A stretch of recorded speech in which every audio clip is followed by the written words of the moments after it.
Welcome to What Matters to Me and Why. My name is Joseph Morales. I'm Associate Director for Strategic Initiatives and Partnerships in the Office of Inclusive Excellence. Today, we're speaking with Michael Arias, former Associate Chancellor and Chief of Staff in the Office of the Chancellor. Mike, thank you so much for taking time to be with us, and congratulations on your retirement. By many accounts, you've had an amazing career here at UCI, and if I might take an opportunity to acknowledge the impact that your mentorship has had on me as well. Thank you.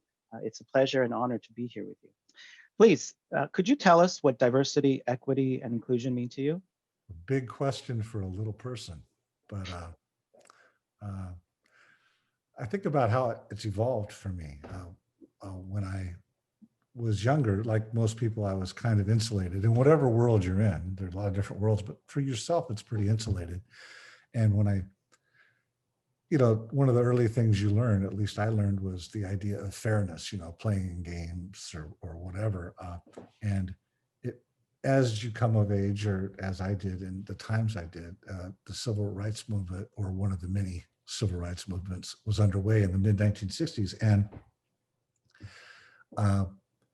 it just seemed so obvious. It was unfair. If we're going to play Monopoly and we start and I have all the property and I'll have all the money and I get $200 when I pass go and you get 50 cents when you pass go, I'm probably going to win that game. It's not really fair. And you can't suddenly in the middle of it say, okay, now it's going to be fair. Well, okay, but you have all the property.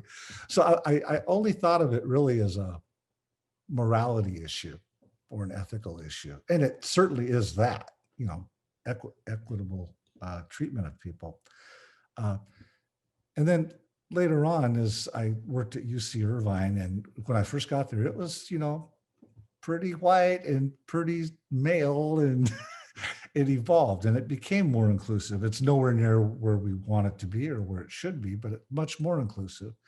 And so one view of that is it did get more fair, not fair, close to fair, not fair enough, but more fair. But the other thing, and the thing I hadn't come to value until later, was it really, really made us better, a lot better. If you get a TV set that has more pixels on it, or we're not even in pixels anymore. I'm probably so old in my technology, but I'm still thinking of it as TV sets with lots of pixels. The more pixels, the better the picture. And I feel like the job we do we did a much better job as we got more inclusive and diverse.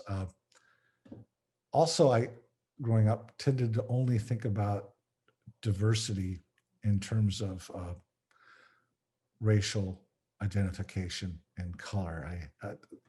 My head couldn't even get around LGBTQ or gender or age or disabilities or any other protected class or relative minority class. And so my definition of diversity got a lot larger. And where I've been coming to in the last couple of years is we still have a lot of work to do, and it will be forever to get better. But I think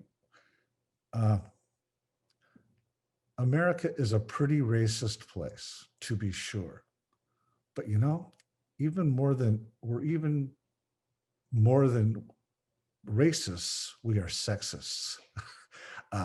We did elect an African-American president, but we still couldn't get ourselves to elect a woman president. So at the end of the day and the beginning of the day, we start off being blatantly sexist. Women account for a little more than half the population and about 75% of the intelligence of the population. And we just can't stop getting that wrong. And that transcends every culture, every age, everything. Before anything else, we're sexist. And I can't help but feel if we could get our arms around that, the other stuff would get better faster than it would otherwise. So that's what I have to say about that. Mike, thank you so much for taking time to share your insight into inclusive excellence at UCI. Thanks, Joseph.